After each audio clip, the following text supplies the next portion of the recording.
புகழ்ந்து பேசுவது இறைவன் திருக்குறானில் சொல்லியிருக்கிறான். எந்த ஒரு மனிதனை புகழ்ந்து பேசுகிறானோ அதை நான் வெறுக்கிறேன் அப்படின்னு இறைவன் திருக்குறானில் சொல்கிறான். எந்த ஒரு மனிதனை புகழ்ந்து பேசாதீங்கன்னு சொல்கிறேன்.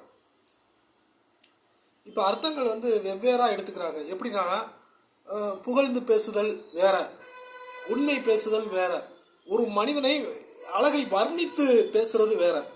மூன்றுமே வெவ்வேறு, மூன்றுமே ஒன்னோட ஒன்றும் சேராது. இப்போ எப்படின்னா, உண்மை பேசுறது, இப்போ எப்படின்னா, பூக்கள் அழகாக இருக்குது அப்படின்னா அந்த பூக்கள் அழகாக இருக்குது, அதனால பூக்கள் அழகாக இருக்குன்னு சொல்கிறாங்க, அவ்வளோதான். ஒரு மனிதர் ஒரு பெண் மனிதர் ஒரு அடர்ந்த காட்டுக்குள்ளே போகிறாங்க.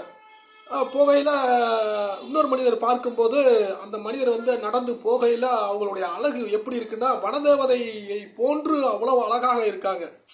அந்த அடர்ந்த காட்டுக்குள்ளே செல்லும் போது அவ்வளோ அழகாக இருக்காங்க அப்படிங்கிறது அது வர்ணிக்கிறது, அழகை வர்ணித்து சொல்கிறது. அது புகழ்ந்து சொல்வது கிடையாது, புகழ்வது கிடையாது, வர்ணிக்கிறது, அழகை வர்ணிக்கிறது.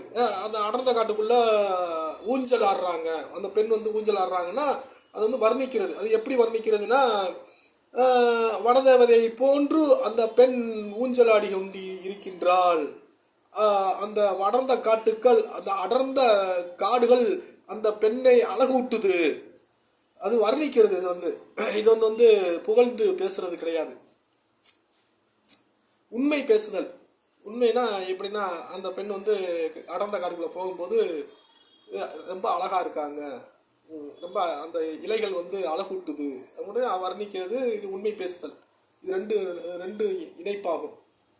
அதாங்க, ஒவ்வொரு மாதிரி இருக்கும். எல்லாத்தையும் ஒரே மாதிரியா சேர்ந்து நம்மளை புகழ்ந்து பேசுகிறாங்கன்னு நினச்சிக்கிற கூடாது. யாரையும் புகழ்ந்து பேசுகிறோம்னு என் இதயத்தில் கிடையாது. எந்த ஒரு மனிதனையும் வைத்து நான் கிடையாது, எந்த ஒரு மனிதனாலும் நான் கிடையாது. நான் ஒரு தனி மனிதன், யாரை வச்சு நான் கிடையாதுங்க, அவ்வளோதான். யாரை நான் புகழ்ந்து பேசுகிறோம்னு எனக்கு அவசியமும் இல்லை. உண்மையை சொல்லுறேன், அவ்வளோதான். அவங்க நல்லா அழகாக இருக்காங்க, இது உண்மை பேசுதல். அடர்ந்த காட்டுக்குள்ள வனதேவதையை போன்று அழகாக உள்ளார் அந்த மனிதர், இது வர்ணிக்கிறது. வெவ்வேறு. ஓகேயா? வர்ணிக்கிறது வேறு, உண்மை பேசுதல் வேறு, புகழ்ந்து பேசுதல்